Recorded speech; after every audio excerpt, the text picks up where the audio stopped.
Bismillahirrahmanirrahim. Alhamdulillahi Rabbil Alameen. Allahumma salli ala Sayyidina Muhammadin wa ala alihi wa sahbihi ajma'in. Amma ba'd.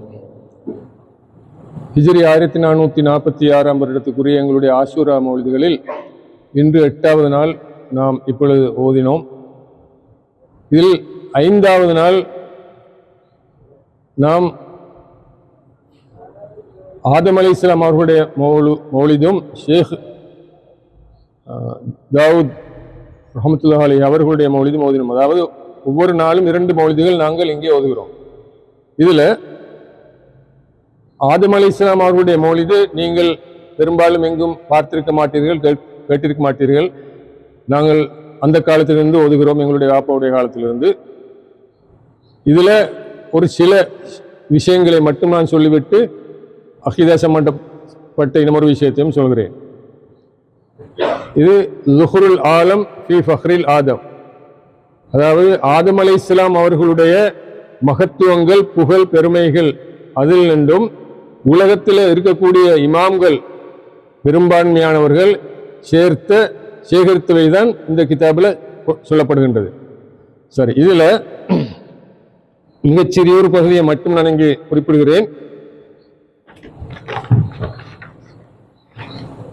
பன்னூரில் Mohammed B ஜபத்தி கதிஸ்னார், Adam அலைஹிஸ்ஸலாம் அவர்களை அல்லாஹ் சுப்ஹானஹு வ தஆலா படைத்த பொழுது அவர்களுடைய நெத்தியில ரசூலுல்லாஹ்வுடைய நூர் பிரகாசம் ஒளித்துக் கொண்டிருந்தது.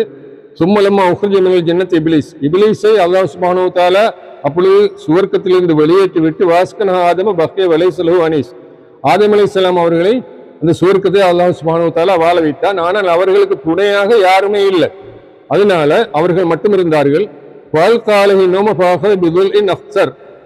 அப்பொழுது அல்லாஹ் சுப்ஹானஹு வ தஆலா சுவர்க்கத்தில் ஆதம் அலைஹிஸ்ஸலாம் அவர்களுக்கு ஒரு தூக்கத்தை ஏற்படுத்தி அவர்களுக்கு விளங்காமல் அவர்களுடைய இடது விலா எலும்பிலிருந்து ஒரு சின்ன எலும்பை அல்லாஹ் சுப்ஹானஹு வ தஆலா கலட்டி எடுத்தான். இங்கே விலா எலும்பு. நான் இன்ஷா அல்லாஹ் இந்த பகுதி முடிந்து சம்பந்தப்பட்ட ஒரு ஹதீஸையும், இந்த காலத்துக்கு பொருத்தமான ஒரு ஹதீஸையும் நான் கூறுவதற்கு இருக்கிறேன். விலா எலும்பு ஆதம் அலைஹிஸ்ஸலாம் அவர்களுடைய இடது பக்கத்திலிருந்து ஒரு சிறிய விலா எலும்பை அல்லாஹ் சுப்ஹானஹு வ தஆலா கலட்டி எடுத்து மின் ஜம்பில் ஐசர் கிழக்கு பகுதியிலிருந்து ஹவ்வா அலைஹிஸ்ஸலாத்தை அந்த இடது பக்கத்திலிருந்து கலட்டி அந்த எலும்பிலிருந்து அல்லாஹ் சுப்ஹானஹு வ தஆலா படைத்து வவதா மகானோ லஹமம் மின் கைரி யுஹ்பிஸபிஹி வலம் யதஅஸ்ஸர், ஆதம் அலைஹிஸ்ஸலாத்துக்கு எந்த விதமான நோவும் இல்லாத விதத்தில் அதை கலட்டி அல்லாஹ் சுப்ஹானஹு வ தஆலா அந்த இடத்துல அந்த எலும்புக்கு பதிலாக ஒரு லேசான சதையை அல்லாஹ் சுப்ஹானஹு வ தஆலா வைத்து விட்டான். பலிதக்கான குல்லு இன்சானின் நாகிஸன் பில்லம் மின் ஃபாதிலாவுல் யமீன், இதன் காரணமாக ஒவ்வொரு மனிதனுக்கும் இடது பக்கத்தில் ஒரு எலும்பு, விலா எலும்பு குறைவாக இருக்கின்றது. இப்பொழுதும் குறைவாக இருக்கின்றது. எக்ஸ்ரே எடுத்து பார்த்தா எல்லோருக்கும் தெரியும். ஃபாதிலாவுல் யமீன் சமானியத் அஸ்ர வலியஸ்ஸாரி சபத் அஸ்ர, எங்களுடைய வலது பக்கத்தில் ஒவ்வொரு மனிதனுடைய வலது பக்கத்திலே 18 விலா எலும்புகள், அதாவது எங்களை முன்னால பின்னால சேர்ந்து 18 விலா எலும்புகள் இருக்கின்றன. ஆனால் இடது பக்கத்தில் 17 விலா எலும்புகள் இருக்கின்றன. காரணம், ஆதம் அலைஹிஸ்ஸலாம் அவர்கள் இருந்து அல்லாஹ் சுப்ஹானஹு வ தஆலா எடுத்து அதன் மூலமாக அந்த விலா எலும்பால தான் ஹவ்வா அலைஹிஸ்ஸலாம் அவர்களை அல்லாஹ் சுப்ஹானஹு வ தஆலா படைத்தான். ஃபலம்மா இஸ்தக்ம வஜ்தஹா இந்த ரஸி ஃபஸால மன் அன்தி ஃபகாலத் ஜௌஜிக, அப்பொழுது ஆதம் அலைஹிஸ்ஸலாம் அவர்கள் இந்த விதமா அல்லாஹ் சுப்ஹானஹு வ தஆலா அந்த விலா எலும்பை எடுத்து ஹவ்வா அலைஹிஸ்ஸலாத்தை படைத்த பிறகு அவர்கள் அந்த தூக்கத்திலிருந்து விழித்தெழுந்தார்கள். விழித்தெழுந்த பொழுது அவர்களுடைய தலைமாட்டுக்கு ஒரு பொம்பளை ஹவ்வா அலைஹிஸ்ஸலாம் இருப்பதை கண்டு அவர்கள் கேட்டார்கள், நீங்கள் யார் என்று. அப்பொழுது ஹவ்வா அலைஹிஸ்ஸலாம் அவர்கள் சொன்னார்கள், நான் தான் உங்களுடைய மனைவி என்று. வலாக்கின் யஜிபு அலைக அன் துஅத்தியல் மஹர், ஆனால் மஹரை நீங்க தந்துட்டு தான் என்ன தொடணும் என்று சொல்லி ஹவ்வா அலைஹிஸ்ஸலாம் அவர்கள் சொல்கிறார்கள். ஃபகால ரப்பி மல் மஹர் ஃபகால அஸ்ஸன் துஸல்லி 20 மரத்தன் அலா வலதிக்கு முஹம்மதின் கைரில் பஷர். அப்பொழுது அவர்கள் அல்லாஹ் சுப்ஹானஹு வ தஆலா இடத்துல கேட்டார்கள், யா அல்லாஹ், இப்பொழுது என்னுடைய மனைவி மஹர் கேட்கிறார் அவரை தொழுவதற்கு, அதனால என்ன மஹர் கொடுப்பது என்று சொல்லி. அப்பொழுது அல்லாஹ் சுப்ஹானஹு வ தஆலா சொன்னான், உங்களுடைய பிள்ளைகளில் கடைசியாக தோன்றக்கூடிய நபி முஹம்மது ஸல்லல்லாஹு அலைஹி வஸல்லம் அவர்கள் மீது 20 ஸலவாத்துக்கள் ஓத வேண்டும். இதுதான் மஹர். ஆதம் அலைஹிஸ்ஸலாத்துடைய மஹர் என்ன? 20 ஸலவாத்துக்கள் ரசூலுல்லாஹ் மீது, எவ்வளவு காலத்துக்கு பிறக்க இருக்கின்ற ரசூலுல்லாஹ் மீது 20 மஹர் 20 ஸலவாத்துகள் மஹராக கொடுக்க வேண்டும் என்று அல்லாஹ் சுப்ஹானஹு வ தஆலா சொன்னான். மேலும் அப்படி தொட பார்க்கும் பொழுது மலாய்க்கமார்கள் சொன்னார்கள், யா ஆதமு ஹத்தா தஸவஜஹா, ஆதமே நீங்கள் தொட வேண்டாம், நீங்கள் அவர்களை திருமணம் முடிக்கும் வரை தொட வேண்டாம். அப்போது அல்லாஹ் சுப்ஹானஹு வ தஆலா ஹுத்பா ஓதினான். உங்களுக்கு தெரியும், ஒவ்வொரு கல்யாணத்தில் ஹுத்பா ஓதப்படுகிறது, உங்களுக்கு தெரியும். இந்த விதமாக அல்லாஹ் சுப்ஹானஹு வ தஆலா தான் அந்த ஆதம் அலைஹிஸ்ஸலாத்துக்கும் ஹவ்வா அலைஹிஸ்ஸலாத்துக்கும் இடையில நடந்த கல்யாணத்தில் ஹுத்பா ஓதினான் அல்லாஹ் சுப்ஹானஹு வ தஆலா. வகனாலிக யௌமல் ஜும்அத்தி பிவாய்து ஸவால், அந்த ஹுத்பா ஓதின அந்த தினம் ஜும்மாவுடைய நேரத்தில் ஜவாலுக்கு பிறகு, அதாவது ஹுத்பாவுக்கு பிறகு தான் அந்த சம்பவம் நடந்தது. அதனால பலிஹாத சுன்ன அக்து நிக்காஹ் ஃபீ ஸாலிகல் யௌம், இதன் காரணமாக அந்த நாளையில ஜும்மாவுடைய நாளையில ஜும்மாவுக்கு பிறகு ஹுத்பா அந்த கல்யாண நிக்காஹ் நடத்துவது சுன்னத் என்று சொல்லி சட்டம் வந்துவிட்டது. வஹாதி ஹுத்பத்து நிக்காஹில் ஹதப பிஹில் முத்தஆல், இதுதான் இப்பொழுது கீழே வருவதுதான் அல்லாஹ் சுப்ஹானஹு வ தஆலா ஓதின ஹுத்பா இந்த கல்யாணத்துக்காக வேண்டி. அல்ஹம்து சனாய், அல்லாஹ் சுப்ஹானஹு வ தஆலா அந்த ஹுத்பாவிலே சொல்கிறான், அல்ஹம்து சனாய், அல்ஹம்துலில்லாஹ் என்று சொல்லி படைப்பினங்கள் மலாய்க்கமார்கள் தான் மனிதர்கள் தான் அல்லாஹ் புகழுவதுதான் என்னுடைய புகழ், எனக்குரிய புகழ். வல் அலமத்து இசாரி, வலுப்பம், அதாவது மகத்துவம் வலுப்பம், அதுதான் என்னுடைய இசார். இசார் என்று சொன்னால் நாங்கள் எங்களுடைய நாட்டில் நாங்கள் கீழ் ஆடை, அதாவது இடுப்புக்கு கீழே சாரம் எடுக்கிறோம் அல்ல கல்சன் அணுகிறோம். இதுக்கு அதாவது இது எந்த உருவத்தில் இருந்தாலும் அதுக்கு பேர் இசார். அரபு நாடுகள்ல சாரமும் அல்ல கல்சனும் அல்ல வேறு ஒரு விதமாக அணிவார்கள், இதுக்கு பேர் இசார். வல் கிப்ரியாவு ரிதாய், பெருமை என்பது என்னுடைய மேலாடை. ஜுப்பா, நாங்கள் ஜுப்பா என்று சொல்கிறோம், கோட் போடுவது மாதிரி ஜுப்பா போடுவது, இது என்னுடைய மேலாடை. இங்கே பெரிய விளக்கம் இருக்கின்றது என்றாலும் இந்த நேரத்தை கருதி நான் விரிவாக சொல்வதில்லை. அல்லாஹ் சுப்ஹானஹு வ தஆலா சம்பந்தப்பட்ட அவன் சொன்னது என்ற விஷயங்கள் குர்ஆனில் இருக்கின்றது, ஹதீஸில் இருக்கின்றது என்பதற்காக வேண்டி வெளிரங்கமான கருத்தை வஹாபிகள் எடுக்கின்றார்கள். அப்படி பார்த்தால் இந்த இடத்துல சஹீஹான ஹதீஸ், உலகத்தில் எல்லோருக்கும் தெரிஞ்ச ஹதீஸ், அல்லாஹ் அந்த எங்களை போல கீழாடு, அதாவது இடுப்புக்கு கீழே ஆடை அணுகிறான், எங்களை போல மேல் கோட் மாதிரி அல்லாஹ் அணுகிறான் என்று பொருள் வருகிறது இங்க. எனவே இங்க அதல்ல பொருள். அல்லாஹ் சுப்ஹானஹு வ தஆலா அதாவது ஓமை அணியாக, உங்களுக்கு தெரியும் தமிழ் மொழியில ஓமை அணி என்று சொல்லப்படுகின்றது, அரபுல மஜாஸ் என்று சொல்லப்படுகின்றது. இப்படியான விதத்துல வந்த சொல்லுகளை பிடிச்சுக்கொண்டு இவங்க அல்லாஹ்வுக்கு உருவமும் வேறு எத்தனை விதமான இதுகள் கூறிக்கொண்டிருக்கின்றார்கள். அது இப்பொழுது விரிவாக கூறுவதற்கு நேரமில்லை. வல் ஹல்கு குல்லுஹும் அபீதி வ இமாஇ, எல்லா படைப்பினங்களும் என்னுடைய அடிமைகளும் அடிமை பெண்களுமாகும். இஷ்ஹது யா மலாயிகத்தி, மலாயிக்கமார்களை நீங்கள் ஷாஹிதாக இருங்கள். முஹம்மத் அர்ஷி, என்னுடைய அரசை சுமந்திருக்கக்கூடிய மலாய்க்கமார்களும் அனைவருக்கும் நீங்கள் ஷாஹிதாக இருங்கள். வசுக்கான சமாய், வானத்திலே வசிக்கக்கூடிய எல்லா படைப்பினங்களும் நீங்கள் ஷாஹிதாக சாட்சியாக இருங்கள். அன்னி ஜவ்வஜத்து அமதி, நான் இந்த என்னுடைய அடியாளை, அதாவது ஹவ்வா அலைஹிஸ்ஸலாத்தை நான் நிச்சயமாக திருமணம் செய்து கொடுத்து விட்டேன். அப்தி பதிய புத்திரத்தை, என்னுடைய அடியானாகிய நாம் படைத்த படைப்புகள் எல்லாம் ஒரு நூதனமான விசேஷமான படைப்பாகிய இந்த ஆதம் அலைஹிஸ்ஸலாத்துக்கு நான் ஹவ்வா அலைஹிஸ்ஸலாத்தை நான் நிக்காஹ் செய்து கொடுத்து விட்டேன். வசுன்ன எதி அலா சதாகி தக்தீசி, என்னுடைய கையாளை, அதாவது இங்கேயும் அல்லாஹ்வுடைய கை என்று சொல்லப்படுகின்றது. வலியத்தவர்கள் அல்லாஹ் கை இருக்கின்றது, உருவம் இருக்கின்றது சொல்கிறார்கள். ஆனா இதில் இந்த பொருள் கை என்று சொன்னால் அல்லாஹ்வுடைய விசேஷ சக்தியால விசேஷ கவனத்தோட செய்யப்பட்டது. அல்லாஹ் இங்கே சொல்கிறான், வசுன்ன எதி, என்னுடைய கையால செய்யப்பட்ட இந்த சமைக்கப்பட்ட இந்த ஆதம் அலைஹிஸ்ஸலாம் அவர்கள் அலா சதாகி தக்தீசி, என்னை புகழ்வது கொண்டுதான், என்னை புகழ்வதுதான் மகத்துவப்படுத்துவதுதான் இந்த இதுக்கு சதாக், அதாவது மஹர். வதஸ்பீஹி வதஹலீலி, இன்னும் என்னை தஸ்பீஹ் செய்து சுப்ஹானல்லாஹ்னு சொல்வது, வதஹலீலி லா இலாஹா இல்லல்லாஹ்னு சொல்வது, இவைதான் இந்த ஆதம் அலைஹிஸ்ஸலாத்துக்கு உள்ள மஹர் என்று சொல்லி அல்லாஹ் சுப்ஹானஹு வ தஆலா ஹுத்பா ஓதுகிறார். எனவே இதுதான் அல்லாஹ் சுப்ஹானஹு வ தஆலா ஆதம் அலைஹிஸ்ஸலாம் ஹவ்வா அலைஹிஸ்ஸலாமுடைய திருமணத்துக்கு ஓதிய ஹுத்பா. அதுக்கு பிறகு சும்மா கால ஜல்ல வஹு ஆலிமுல் ஆலமீன், அல்லாஹ் சுப்ஹானஹு வ தஆலா அதன் பிறகு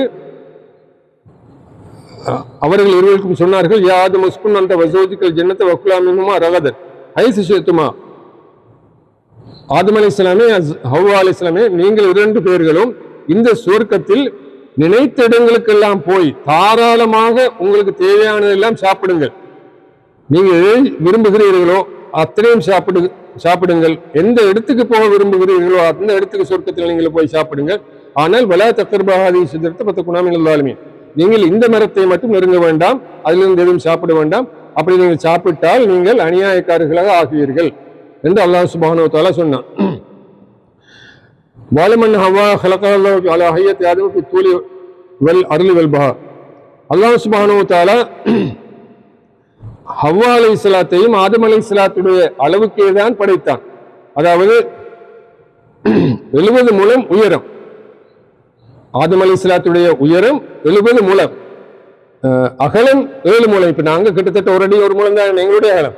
ஆதம் அலைஹிஸ்ஸலாத்துடைய அகலம் 7 முழம், 70 முழம் உயரம். இதே விதத்தில் அதுக்கு பொருத்தமான விதத்தில் ஹவ்வா அலைஹிஸ்ஸலாத்தையும் அல்லாஹ் சுப்ஹானஹு வ தஆலா படைத்தான். வஹிய அஜ்மலுன் நிஸாஇ ல்லாத்தி ஹுன்ன பனாத்துஹா இலா யௌமில் ஜஸா. அல்லாஹ் சுப்ஹானஹு வ தஆலா உலகம் முடியும் வரை படைக்கக்கூடிய எல்லா பெண்களையும் விடவும் மிகவும் அழகான பெண்ணாக ஹவ்வா அலைஹிஸ்ஸலாத்தை படைத்தான். எனவே அவர்களுக்கு நிகராக எந்த பெண்ணும் உலகத்தில் இல்லை அழகுல. சரி, இது இன்னும்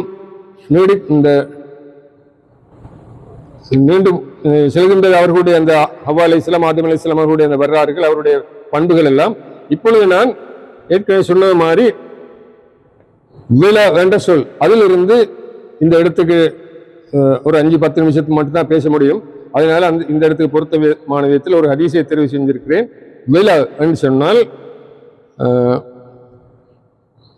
விலா எலும்பு. இந்த விலா எலும்பு சம்பந்தமாக ஒரு ஹதீஸ் வந்திருக்கின்றது இந்த கடைசி காலத்தை குறிப்பிட்டு.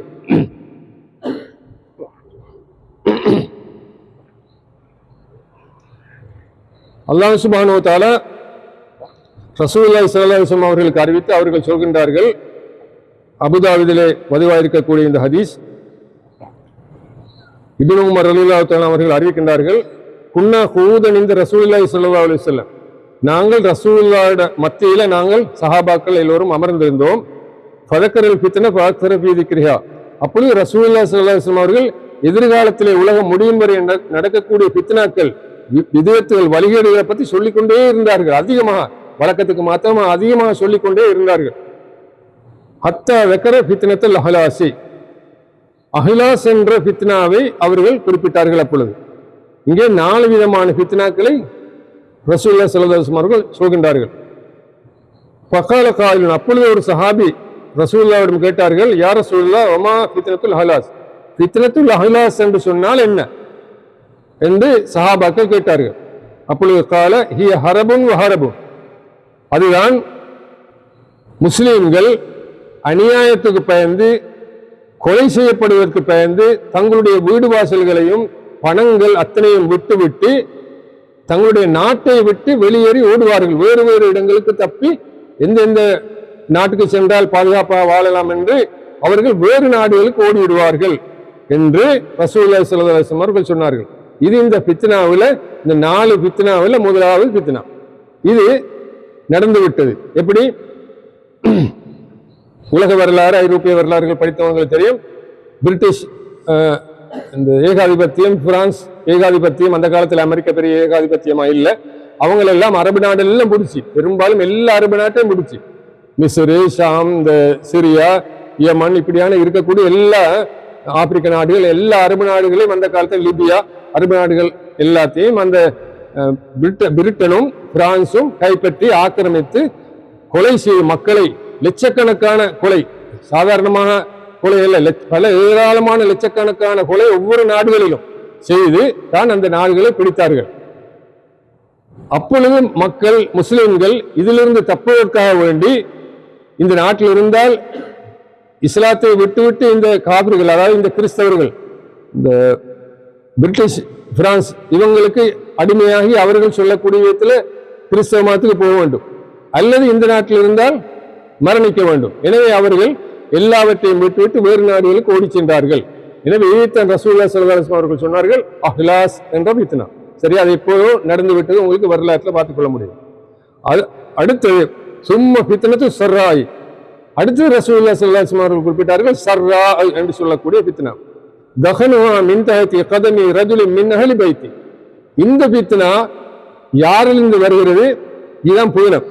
உங்களுக்கு தெரியும், நாங்கள் எல்லோரும் சொல்கிறோம் அஹ்லு பைத் என்று சொல்லி. அஹ்லு பைத் என்று சொன்னா அவங்கள்ட்ட தான் குர்ஆன்ல விளக்கம் இருக்கின்றது, அவங்களைத்தான் நாங்கள் பின்பற்றி இருக்கிறோம். காதிரியா, ஷாதிலியா, தரீகா, இப்படி நக்ஷபந்தியா, ரிஃபாயியா, எல்லா தரீகாக்களுடைய இஸ்தாபகர்களும் அஹ்லு பைத்துகள் தான். ஏராளமான இமாம்கள் அவுலியாக்களும் அஹ்லு பைத்துகள் தான்.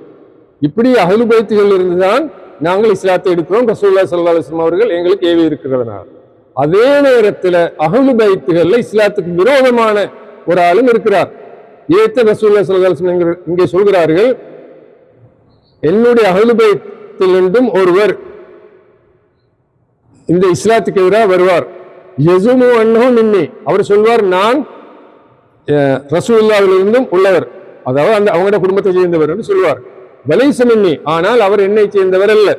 காரணம், என்னுடைய இஸ்லாத்துல எனக்கு வழிபட்டு இஸ்லாம் முஸ்லிம்களுக்காக வேண்டி வாழ்கின்றவர் அல்லவர், அதனால் அவர் என்னை சேர்ந்தவர் அல்ல. வைன்னமா அவுலியாய் அல் முத்தக்கூன், ஆனால் அவுலியாக்கள் எனப்படுபவர்கள் தக்வா உள்ளவர்கள். வெறுமனே ரசூலுல்லாஹ்வுடைய வம்சம் என்பதற்காக வேண்டி மட்டும் அவர்களுக்கு புனிதத்துவம் இல்லை. அப்படி என்றால் இன்றைக்கு ஈரான்ல ஆயிரக்கணக்கான அஹ்லு பைத்தில் இருக்கிறார்கள் ஷியாக்கள். நாங்கள் அவர்களை பின்பற்றுவதில்லை, அவருடைய கொள்கை வழிகேடு. எனவே அஹ்லு பைத் என்பது நாங்கள் அதிகம் எச்சரிக்கையாக இருக்க வேண்டும். சுன்னத்து வல் ஜமாத் அஹ்லு பைத்தை தான் நாங்கள் பின்பற்ற வேண்டும். ஏதாவது ஒரு அஹ்லு பைத் யாராவது வஹாபி கொள்கையிலோ அல்லது வேறு கொள்கையிலோ போயிருந்தால் நாங்கள் அவர்களை அஹ்லு பைத் என்பதற்காண்டி பின்பற்றக்கூடாது. நாங்கள் வேண்டுமென்றால் ஒரு மரியாதை கொடுக்கலாம், அவ்வளவுதான். ஒரு மனிதாபிமான மரியாதை, அவ்வளவுதான். அதில்லாம மார்க்கத்தில் அவர்களை பின்பற்ற முடியாது. சரி, இது யார்? இப்படியாக ரசூலுல்லாஹி ஸல்லல்லாஹு அலைஹி வஸல்லம் அவர்கள் சொன்ன இஸ்லாத்துக்கு எதிரியாக வரக்கூடிய அஹ்லு பைத் யாருன்னு கேட்டா, அதுவும் கதை முடிந்து விட்டு. யார் இவரு? உஸ்மானிய ஹிலாபத் உங்களுக்கு தெரியும், முழு உலகத்தையும் முஸ்லிம் நாடுகள் எல்லாவற்றையும் ஆட்சி செய்த ஒரு பெரிய ஹிலாபத்து ஆட்சி தான் உஸ்மானிய ஹிலாபத். துருக்கியில் தலைநகராக இருந்து முழு உலகத்தையும் இஸ்லாமிய உலகத்தை ஆட்சி செய்தவர்கள். இந்த இஸ்லாமிய ஹிலாபத்தை உடைப்பதற்காக வேண்டி பிரிட்டிஷ் அரசாங்கம், இப்ப அமெரிக்கா மாதிரி அந்த காலத்துல பிரிட்டன் தான் பெரிய வல்லரசாக இருந்தது. இந்த வல்லரசு இவ்வளவு காலமாக பார்த்தது எந்த விதமாக இந்த இஸ்லாமிய உஸ்மானிய ஹிலாபத்தை அளிக்க முடியும் என்று எவ்வளவு நாளாக திட்டமிட்டு அவர்களுக்கு கிடைத்தது யாரு? மக்கா. அதாவது உஸ்மானிய ஹிலாபத்தில் ஒவ்வொரு கவர்னர் இருப்பார்கள் ஒவ்வொரு நாட்டுகளுக்கு. அது மாதிரி மக்காவுக்கு நியமிக்கப்பட்டிருந்தவர் தான் ஷரீஃப் ஹுசைன் என்பவர். நான் என்னுடைய ஒரு பயான்ல பெரும்பாலும் நினைக்கிறேன், இந்த பலஸ்தீன் சம்பந்தப்பட்ட பயான் நினைக்கிறேன், அல்லது அதுக்கு முந்தின பயான் பெரும்பாலும். அதுல இந்த ஷரீஃப் ஹுசைன் இந்த கதையை பத்தி நான் எடுத்து சொல்லியிருக்கிறேன். ஒரு வெள்ளிக்கிழமை ஜும்மாவில் அவர் மிம்பருக்கு ஏறி, இதோ நான் முதலாவது வெடில் வைக்கிறேன் உஸ்மானிய ஹிலாபத்துக்கு எதிராக என்று அவர் தோக்கால சுட்ட பள்ளியில சுட்ட அந்த கதையை நான் ஒரு பயான்ல இங்க சொல்லியிருக்கேன். அண்மையில உங்களுக்கு எடுத்து பார்த்துக் கொள்ளலாம். அந்த ஷரீஃப் ஹுசைன் என்ற அந்த ஆளை தெரிவு செய்தார் பிரிட்டிஷ் ஏகாதிபத்தியவாதிகள் தெரிவு செய்தார்கள். தெரிவு செய்து அவருக்கு இந்த பிரிட்டன் சொல்கின்றது, நீங்கள் இந்த உஸ்மானிய ஹிலாபத்தை வீழ்த்துவதற்கு முயற்சி செய்ய வேண்டும், உங்களுக்கு தேவையான சகல ஆயுதங்களையும் நாங்கள் தருவோம், நீங்கள் அப்படி வீழ்த்தி உஸ்மானிய ஹிலாபத்தை வீழ்த்தின பிறகு உங்களுக்கு வழிபட்டு நடக்கக்கூடிய மனிதர்களாக இந்த மக்கா, மதீனா, இன்னும் பல பிரதேசங்களை சேர்ந்த மக்களை, முஸ்லிம்களை எல்லாம் உங்களுக்கு வழிபட்டு நடக்கக்கூடியவர்களாகவும் உங்களை மன்னராகவும் நாங்கள் ஆக்குவோம் என்று அவர்களுக்கு ஒரு கவுத்தை கொடுத்தது. இது ஷரீஃப் ஹுசைனுக்கு பிரிட்டன் கொடுத்தது. இதனாலதான் ஷரீஃப் ஹுசைன் இதை நம்பி பதவியாசைப்படுத்தி, அவர் அஹ்லு பைத்தை சேர்ந்தவர், பதவியாசைப்படுத்தி இந்த வேலையை செய்தார். உஸ்மானிய ஹிலாபத்துக்கு எதிராக முதலாவது வேட்டை, அதாவது பிரிட்டன் ஏராளமான லட்சக்கணக்கான இந்த துப்பாக்கி குண்டுகள் வேறுகாத அதை முதலாவது தொடங்கின இந்த ஷரீஃப் ஹுசைன், அஹ்லு பைத்தை சேர்ந்தவர். அதுவும் மின்பர்ல, பள்ளியில மின்பர்ல. அவர் அப்படி ஆரம்பித்த பிறகு அவருக்கு தேவையான சகல உதவிகளையும், பணம் உதவி, ஆயுத உதவி, எல்லா உதவிகளையும் பிரிட்டன் கொடுத்து, பிரிட்டனும் பிரான்ஸ் எல்லாம் சேர்ந்து உஸ்மானிய ஹிலாபத்தை வீழ்த்தியது பெரிய வரலாறு, இங்க குறிப்பிட முடியாது, பெரிய வரலாறு. எப்படியோ ஷரீஃப் ஹுசைன் தான் ஒரு அடிப்படையாக அமைந்தது. அவ்வளவு பெரிய எத்தனையோ நூற்றாண்டு காலமாக இருந்த இஸ்லாமிய ஹிலாபத், உஸ்மானிய ஹிலாபத் அழிவதற்கு ஆரம்பமாக பிரிட்டிஷாருக்கு வக்காலத்து வாங்கிக் கொண்டு அவர்களுக்கு உதவி செய்து கொண்டு அவர்களுடைய தேவையை நிறைவேற்றக்கூடியவராக இருந்தவர் ஷரீஃப் ஹுசைன். சரி, இதைத்தான் ரசூலுல்லாஹி ஸல்லல்லாஹு அலைஹி வஸல்லம் அவர்கள் சொன்னார்கள், என்னுடைய அஹ்லு பைத்தை சேர்ந்தவர் என்று அவர் சொல்வார், ஆனால் அவர் என்னை சேர்ந்தவர் அல்ல. என்னுடைய கொள்கை உள்ளவர் அல்ல என்று. இது ஃபித்னத்து ஸர்ரா, இரண்டாவது ஃபித்னா. மூன்றாவது, இப்படி இந்த இஸ்லாமிய ஆட்சியை வீழ்த்தின பிறகு ரசூலுல்லாஹி ஸல்லல்லாஹு அலைஹி வஸல்லம் அவர்கள் சொல்கிறார்கள், சும்ம யஸ்தலிஹுன் நாஸு அலா ரஜுலின் கவரிக்கின் அலா விலை. இப்பொழுது நாங்கள் பார்த்தோம் இந்த ஆதம் அலைஹிஸ்ஸலாமுடைய மௌலிதில் விலை, அதாவது இந்த விலா எலும்பு, இந்த ஹதீஸில் அந்த சொல் வருகிறது. மனிதர்கள் அதன் பிறகு அந்த ஷரீஃப் அந்த விதமாக செஞ்சு உஸ்மானிய ஹிலாபத்து, உண்மையான அந்த ஹிலாபத்தை வீழ்த்தின பிறகு மனிதர்கள், அதாவது முஸ்லிம்கள் பையத்தை செய்வார்கள், ஏற்றுக்கொள்வார்கள் மன்னராக ஒரு மனிதனை. அவர் எப்படிப்பட்டவன்? கவரிக்கின் அலா விலை. உங்களுக்கு தெரியும், எங்களுடைய இந்த கால் எலும்பு, அதாவது பெரிய எலும்பு, கால் எலும்பு எல்லாருக்கும் இருக்கின்றது. உங்களுக்கு தெரியும், இந்த தொடை எலும்புன்னு சொல்றது, அதில் கால் வர காட்டும். இந்த எலும்புக்கு மேலதான் எங்களுடைய இந்த விலா எலும்பு இருக்கின்றது. ஏன்? தொடை எலும்பு பலமானது, விலா எலும்பு லேசானது. எனவே தொடை எலும்புக்கு மேல விலா எலும்பு இருக்கின்றதுதான் இயற்கையானதும் எல்லோருக்கும் இருப்பதும். அதனாலதான் அந்த சமநிலையாக இருக்கின்றது. ஆனால் இங்கே ரசூலுல்லாஹி ஸல்லல்லாஹு அலைஹி வஸல்லம் அவர்கள் சொல்கிறார்கள், சும்ம யஸ்தலிஹுன் நாஸு அலா ரஜுலின், ஒரு மனிதனுக்கு எல்லோரும் வருவார்கள், கவரிக்கின் அலா விலை. அதாவது இந்த இந்த விலா எலும்புக்கு மேல தொடை எலும்பு இருக்கும். இது அரபு ஒரு உதாரணம், இது உங்களுக்கு விளங்கு கொஞ்சம் கஷ்டமா இருக்கும். அரபில் ஒரு பழமொழியாக உதாரணமாக சொல்லப்படுவது. அதாவது எங்களுடைய ஊர் பாசையில சொல்லுகின்ற முதுகெலும்பு இல்லாதான்னு நாங்கள் சொல்லுவோம். அப்படித்தானே, எங்கிட்ட ஒரு ஆளுக்கு ஒன்றுமே செஞ்சு கொள்ளையில எல்லாருக்கும் பயம், அவனுக்கும் தலையாட்டி இவனுக்கும் தலையாட்டுண்டா ஒரு ஆளை நாங்கள் சொல்லி அவனுக்கு முதுகெலும்பு இல்லைன்னு சொல்லி. இதைத்தான் இந்த ஹதீஸும் சொல்கிறது, அரபு பழமொழி சொல்கிறது. அதாவது முதுகெலும்பு இல்லாத ஆளுக்கு வரிக்கு நல்லா விலை. இந்த தொடை எலும்பு தங்கி இருக்கிறதுல விலா எலும்புல, இப்ப விலா எலும்பு கீழே தொடை எலும்பு மேல மீந்தா எப்படி இருக்கும்? உடஞ்சு போடுது. தொடை எலும்பு இந்த கால்வரை காட்டும் உள்ள அந்த பாரத்தை ஒரு விலா எலும்பால சுமக்க இயலாது, அது உடஞ்சு போடுது. அப்ப மனுஷனே உடஞ்சு போடும், மனுஷன் அப்படியே அந்த குதிரையாகி அப்படி விழுந்து விடுவான், மனித உருவமே இருக்காது.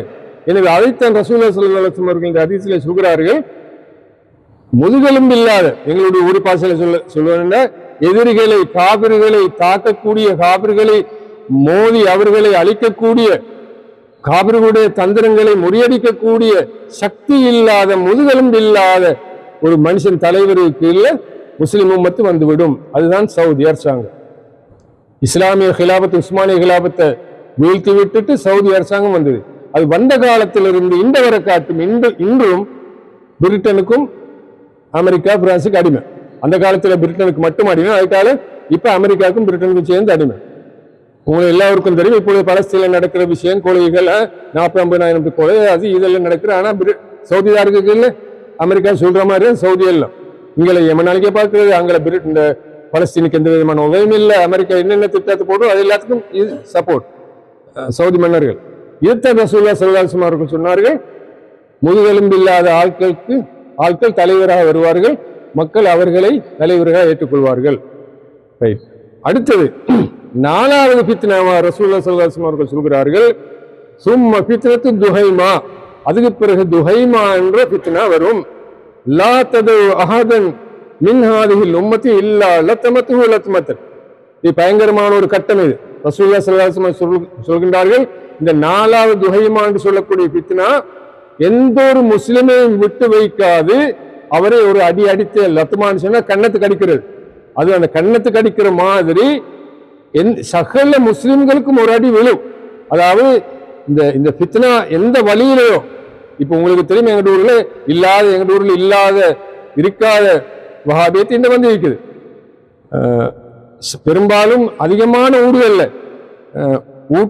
வீட்டுக்குள்ளே இருக்கும் ஒரு வஹாபி, அல்லது மச்சன் மாமா வந்து மருமகன், அப்படி மருமகன் யாரோ வஹாபி பேசினா நாங்க பேசினா பித்தனா, நாங்க குடும்பம் ஒத்துமைக்கு இவர் பேசியதுனால பித்தனா, இப்படி அது வர அவங்களுக்கு தான் சக்தி கூட. இது வளர்ந்து வந்து எதிர்காலத்துல இன்னும் அதிகமாகி எல்லா மனிதர்களுக்கும் ஏதோ ஒரு உருவத்துல அதாவது இந்த சகல மனிதர்களுக்கும் பாதிப்பு ஏற்படக்கூடிய விதத்துல இந்த ஃபித்னா வளரும். யாரையும் விட்டு வைக்காது. இதுதான் பிரதானமான சொல். ரசூலுல்லாஹ் சொல்கிறார்கள், யாரையும் விட்டு வைக்காது. வைதாக்கையில கலத்து தமாதத். அப்பொழுது இந்த ஃபித்னாவை, இந்த வழிகேட்டை எதிர்க்கக்கூடிய உலமாக்கள் இதை எதிர்த்து கொண்டிருப்பார்கள். அது அப்படியே கொஞ்சம் இந்த வீழ்ச்சி அடைஞ்ச மாதிரி விளங்கும். ஆனா மறுவே அதை விட கூடுதலா வரும். இப்படி நாங்கள் பார்க்கிறோம். அந்த காலம் வந்தா மனிதர்கள், முஸ்லிம்கள் காலையில் அவர்கள் மூமினாக இருப்பார்கள், மாலையாகும் பொழுது காபிர் ஆவார்கள். ஏன்? உங்களுக்கு தெரியும், இந்த வஹாபியத் என்பது அல்லாஹ்வுக்கு உருவம் இருக்கிறது, கை இருக்குது, கால் இருக்குது, அங்க போது இங்க வார், எத்தனையோ விதமான அல்லாஹ் சம்பந்தப்பட்ட விஷயத்துல அல்லாஹ்வுக்கு இல்லாத உருவங்களை, சிலைகளுக்கு இருக்கக்கூடிய விஷயங்களை எல்லாம் அல்லாஹ்வுக்கு சொல்லி இவர்கள் அந்த குஃப்ரியத்துக்கு போய் கொண்டிருக்கின்றார்கள். அது மாதிரி ரசூலுல்லாஹ் சம்பந்தமாக குஃப்ரியத்து, அதாவது ரசூலை கொண்டு செய்யலாத, அவங்க அடக்கி அவங்களோட பாட்டுக்கு இந்த கபரில் இருக்கிற அவங்க ஒன்றும் செய்யலாது, நாங்க போனாலும் தெரிப்படுதே இல்லை, நாங்க வந்து அவங்களுக்கு தாரணம் வந்து தெரியாது, எங்களுக்கு எந்த உதவியும் செய்ய முடியாது, நாங்க பேசின அவங்களுக்கு காது கேட்கல, இப்படி அவங்க இல்லையு பண்ணுற சூழல அதுலேயும் குபரியத்துல சேர்ந்து கொண்டிருக்கிறார்கள் இந்த வஹாபிகள். இப்படியாக காலையில மூமினாக இருந்தவர் இந்த இப்படியான பயான்கள், அதாவது இந்த வழிகட்டவர்களுடைய பயான்கள், இந்த காலத்துல யூடியூப், அது சொல்லிக்கிற பேஸ்புக் இதுகளை பார்த்து இவர்கள் மாலையாகும் போது, அடே நாங்கள் இவெல்லாம் வழிகட்டிலே இந்த சும்மா அந்த தரிக்கத்து இந்த தரிக்கத்து அது இதுன்னு சொல்லிக்கணும், மதுவை பண்ணி சொல்லி உமாப்பட வழி என்று நான் பேத்து கொண்டு இதுதானே சரி வழி என்று மாலையாகும் பொழுது, அந்திப்படும் பொழுது அவர்கள் காபிராக மாறிவிடுவார்கள். அது இன்று நடந்து கொண்டிருக்கின்றது. சொல்லிவிட்டு சொல்கிறார்கள், ஹத்தா யசீர் நாசு இலா ஃபுஸ்தாத்தை, இப்படியா வளர்ந்து வளர்ந்து வந்து மனிதர்கள், முஸ்லிம்கள் இரண்டு பிரிவாக மாறுவார்கள். மாறி ஃபுஸ்தாத்தின் ஈமானின் லானிஃபாக்கி, ஒரு பகுதியினர் ஈமானுள்ள உண்மையான மூமின்களாக இருப்பார்கள், அவர்களை நிஃபாக் முனாபிகத்தனம் இருக்காது. வஃபுஸ்தாத்தி நிஃபாக்கி லா ஈமான பிஹி, இன்னும் ஒரு பகுதி முனாபிகத்தனமான மனிதர்களாக இருப்பார்கள், அவர்கள் ஈமான் இருக்காது என்று சொல்லிவிட்டு அவர்கள் சொல்கிறார்கள். சரி, இந்த இடத்துல நான் இன்னும் ஒரு விளக்கத்தை சொல்றேன். உங்களுக்கு தெரியும், நான் 1996 போட்ட நோட்டீஸ் இன்று வரை காட்டும் ஹயாத்தாரு தான் இருக்கின்றது. இந்த யூடியூப்ல இதுல எல்லாம் இருக்கின்ற அந்த விவாத சேலஞ்ச் எல்லாம் இதுவரை காட்டும் இவர்கள் யாருமே விவாதத்துக்கு வரல. விவாதத்துக்கு வராட்டி அவங்களுக்கு விளங்கணும் பொதுமக்களுக்கு, அடையே பாரி இப்படி கூப்பிட்டு விவாதத்துக்கு போடுவர், அவருடைய தலைவரே போரில்லை, அவங்க தான் எங்களை கூப்பிட்டு, நாங்க ஒன்னாவது கூப்பிடல, அப்பயே போரில்லை என்று சொல்லி பொதுமக்களுக்கு விளங்கணும். அப்ப விளங்கினா அவங்களும் விவாதத்துக்கு வரணும், அதை தலைவரை கூப்பிடணும். அப்படி வராட்டி அதை விட்டு தள்ளிட்டு பழைய இஸ்லாத்துக்கு வரணும். இப்ப இதுல இருந்து விளங்குற என்னன்னு கேட்டா, இப்படி விவாத சேலஞ்ச் 1996 போட்டு நோட்டீஸ். இந்த கால சின்ன மனித இந்த இளைஞருக்கு தெரியாம இருக்கும், இந்த பெரியவங்களுக்கு இருக்கும் நோட்டீஸ் எடுத்து பாருங்க. அப்ப இவங்களுக்கு அந்த ஈமான் இல்லாதனால்தான் புடிவாதமாக அந்த கொள்கையில் இருக்கின்றார்கள். அதே நேரத்துல வஹாபியத்தண்டா என்ன என்று தெரியாத மௌலவிமார்கள், உதாரணமா சொல்ல போனா இப்ப மதரசாக்கள் இருக்கக்கூடிய சிலபஸ்கள் வஹாபியத்து வந்ததுக்கு பிறகு போட்டு சிலபஸ், அந்த காலத்துல போட்ட சிலபஸ், அந்த காலத்துல முஸ்லிம்களுக்கு தேவையான பாடங்களை உள்ளடக்கிய சிலபஸ் தான் மதரசால இருக்குது. வஹாபியத்தை பத்தி அங்க இல்லை. காரணம் வஹாபியத்து வந்து புதுசா இலங்கைக்கு. அதனால அந்த வஹாபியத்தை பத்தி தெரியாத மௌலவிமார்களையும் அல்லது பொதுமக்களையும் பிடித்து கொண்டு இவங்க பேசுகிறார்கள். எங்க ஊர்ல வஹாபியத்து வளரேண்டா யாரோட பேச, எங்களோட பேச இல்லை, எங்க வழியில் அங்க ஒவ்வொரு இயக்கமும் அவங்களே அந்த ஆட்களை பொதுமக்களை பிடிச்சி பேசுறது. அது நேரத்தில் எங்களோட பேசவா இல்லை. காரணம் என்ன? அவங்களோட மனச்சாட்சிக்கு தெரியும் அவங்க இந்த முனாபிகத்தனமாக இருக்கின்றது. முஸ்லிம் என்று சொல்லிக்கொண்டு, நேரு வழி என்று சொல்லிக்கொண்டு, சுன்னத்து வல் ஜமாத் என்று சொல்லிக்கொண்டு இருக்கின்றார்கள். எங்களோட பேசுவார் இல்லை. காரணம் என்ன? அவங்க முஸ்லிம்கள் அல்ல, அதாவது உண்மை முஸ்லிம்கள் அல்ல. களிமா சொன்னதுனால முஸ்லிம் தான், ஆனா உண்மையான முஸ்லிம்கள் முனாபிகங்கள் என்று வெளியாகும் என்ற பயத்துக்கு அவர்கள் இருக்கின்றார்கள். எனவே இதிலிருந்து நீங்கள் விளங்க வேண்டும், ரசூலுல்லாஹி ஸல்லல்லாஹு அலைஹி வஸல்லம் அவர்கள் சொன்ன அந்த காட்சி இப்பொழுது நடைபெற்றுக் கொண்டு இருக்கின்றது, வளர்ந்து கொண்டிருக்கின்றது. எதிர்காலத்தில் இதை விட கூட வளரும். அப்ப அவர்கள் ஒரு பகுதியினர் சுத்த சுன்னத்து வல் ஜமாத் ஈமான் இருக்கும், நிஃபாக் முனாபிக்குத்தனம் இல்லை. மறுபகுதியினர் முனாபிக்குத்தனம் இருக்கும், நிஃபாக் இருக்கும், ஈமான் இல்லை. சொல்லிவிட்டு ரசூலுல்லாஹி ஸல்லல்லாஹு அலைஹி வஸல்லம் கடைசியா சொல்கிறார்கள், ஃபைதா கானதாக்கும், அந்த நிலைமை ஏற்பட்டால், அதாவது நன்றாக விளங்கக்கூடிய விதத்தில் ஒரு பகுதி அப்படி ஒரு பகுதி இப்படி என்று சொல்லி சகல மனிதர்களும் பிரிந்தால் தஜ்ஜாலை நீங்கள் எதிர்பாருங்கள் அந்த நாளைக்கு அல்லது மறுநாள், அதாவது மிக அவசரமாக. இப்பொழுது இதிலிருந்து நீங்கள் விளங்க வேண்டியது என்ன? தஜ்ஜால் வருவதற்கு ஒரு தடைதான் இருக்கின்றது. என்ன? மனிதர்களிலும் பிரிஞ்சு முடியல, இன்னும் கொஞ்சம் அங்களையும் இங்களையும் ஆடிக்கொண்டு, இங்களை மிச்சு அங்களை மிச்சு எப்படி ஆடிக்கொண்டு சரியா பிரியணும். ரசூலுல்லாஹி சொன்ன மாதிரி புஸ்தாத்தையும் ரெண்டு பிரிவா பிரியணும். ஒரு பகுதி அங்க, ஒரு பகுதி இங்க, மூமின்கள் முனாஃபிக்குகள் என்று சொல்லி சரியா பிரிஞ்சது பிறகு ரசூலுல்லாஹி ஸல்லல்லாஹு அலைஹி வஸல்லம் சொல்கிறார்கள், அந்த நாளிலேயோ அடுத்தடுத்த நாளையோ நீங்க தஜ்ஜாலை எதிர்பாருங்கள். எனவே தஜ்ஜால் வரக்கூடிய காலம் நெருங்கி விட்டது. வஹாபியத் இந்த விதமாக வளர்ந்து இந்த பிரிவு சரியான முறையில் உறுதிப்பட்ட பிறகு அடுத்த நாள் கூடிய சீக்கிரத்தை தஜ்ஜால் வருவான். எனவே நாங்கள் எங்களுடைய ஈமானை பாதுகாத்துக் கொள்ள வேண்டும் என்றால் இந்த பழைய சுன்னத்து வல் ஜமாஅத்தில் இருப்பது எங்கள் அனைவருக்கும் அத்தியாவசியம். ஆகவே அல்லாஹ் சுப்ஹானஹு வ தஆலா நாங்கள் கேட்டதை பிரயோசனமாக்கி வைத்து எங்கள் அனைவரும் நபிமார்கள், சித்தியீன்கள், சுஹதாக்கள், சாலிஹீன்கள் சேர்த்து வைப்பானும். அம்யா ரப்பல் ஆலமீன். அஸ்ஸலாமு அலைக்கும்.